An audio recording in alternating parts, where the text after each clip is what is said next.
Corporación Inmanente. Presencia internacional en medios.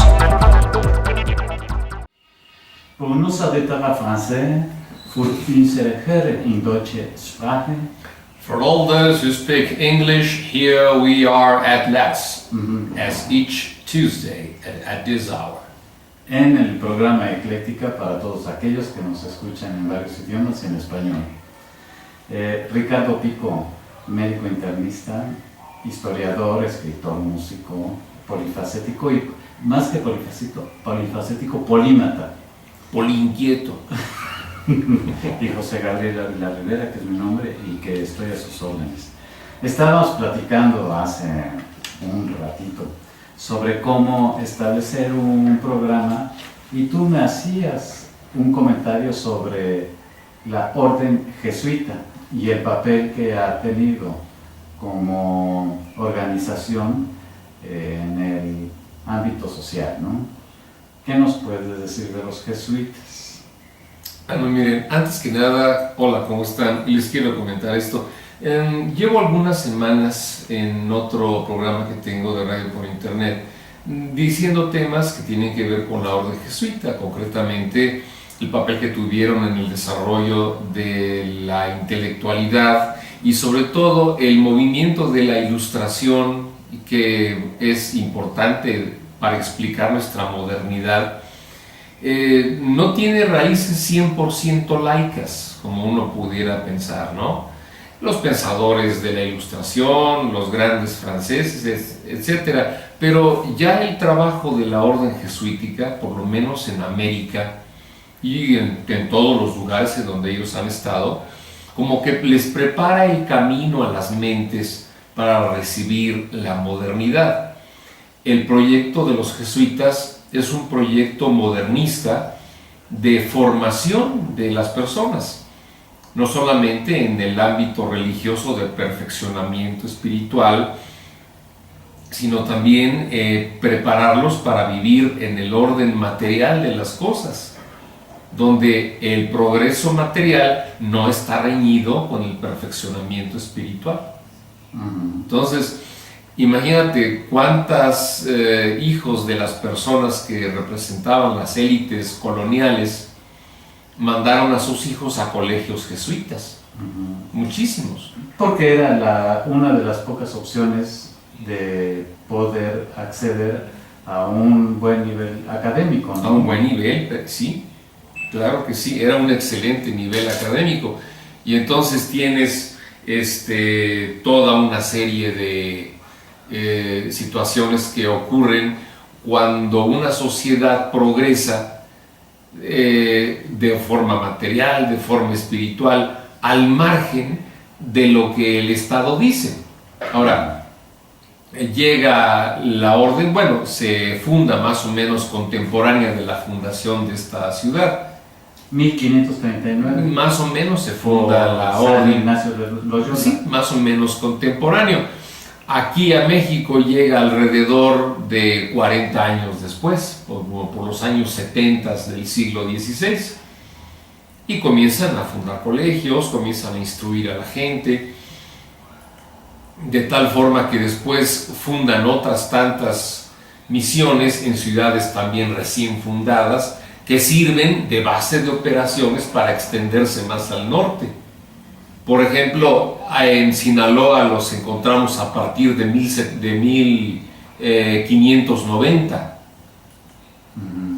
participando también en la evangelización de estos pueblos, y después en lugares como Chihuahua, por ejemplo, ya en el siglo XVIII, tenemos 28 haciendas que están produciendo a todo lo que dan, produciendo miles y miles de pesos, y que están circulando ahí entre la población y en la economía de estas regiones. Entonces, es imposible explicarse el desarrollo del norte del país sin el concurso de estas personas de la orden jesuita, por ejemplo, entre otros, que están evangelizando a estas tribus de más al norte. Ahora, recordemos, Gabriel, que las tribus indígenas del norte son muy diferentes a las que nos encontramos aquí en el centro, por favor. Imagínate. Bueno, de hecho, la necesidad que tenían de sobrevivir en ámbitos muy complicados desde el punto de vista agrónomo, por ejemplo, ¿no? Vivir era ya difícil.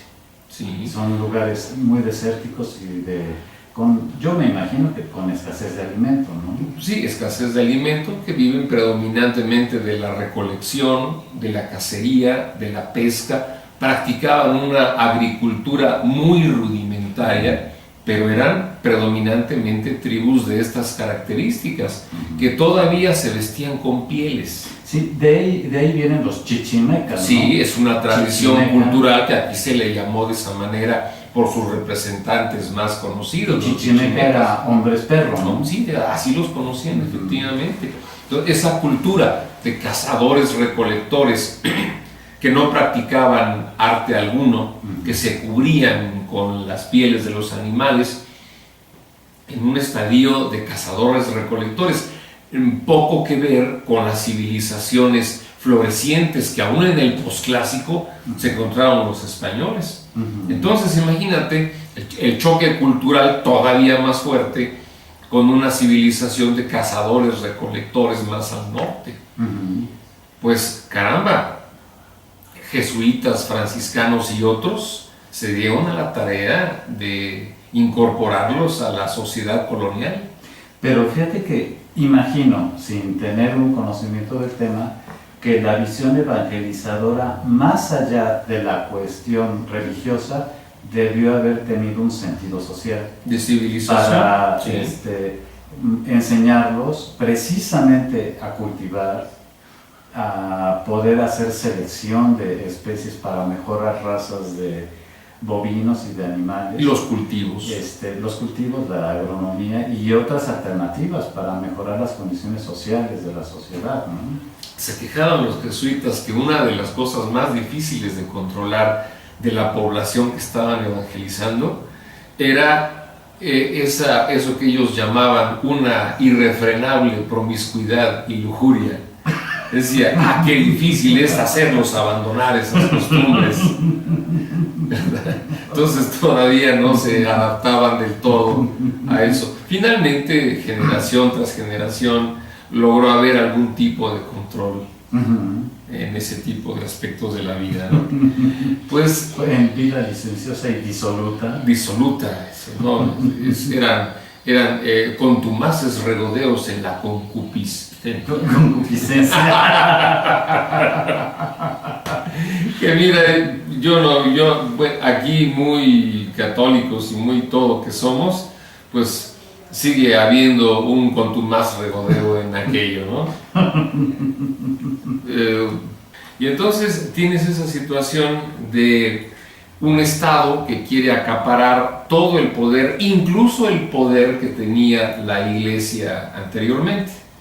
Entonces la idea era hasta cierto punto poner la semilla de la separación Iglesia-Estado, y en tiempo de los Borbones se comenzó a dar esta situación de ir sacando a la Iglesia de los asuntos públicos para relegarlo a la vida privada. Ese era el objetivo de la dinastía borbónica en esa época.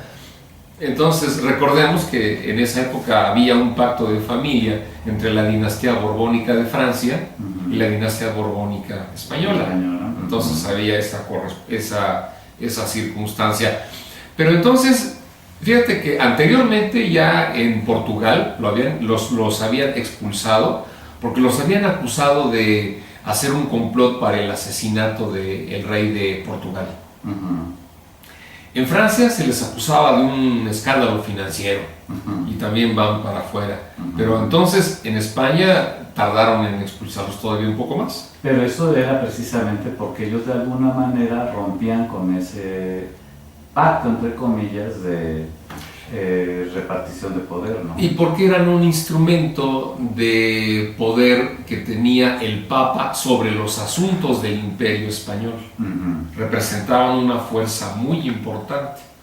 Funcionaban más o menos como una orden militar, así como que recordando un poquito la orden de Calatrava, la orden de Santiago, los caballeros teutónicos, digo, sin ser hombres guerreros, la organización era eficiente como la de un ejército, pues.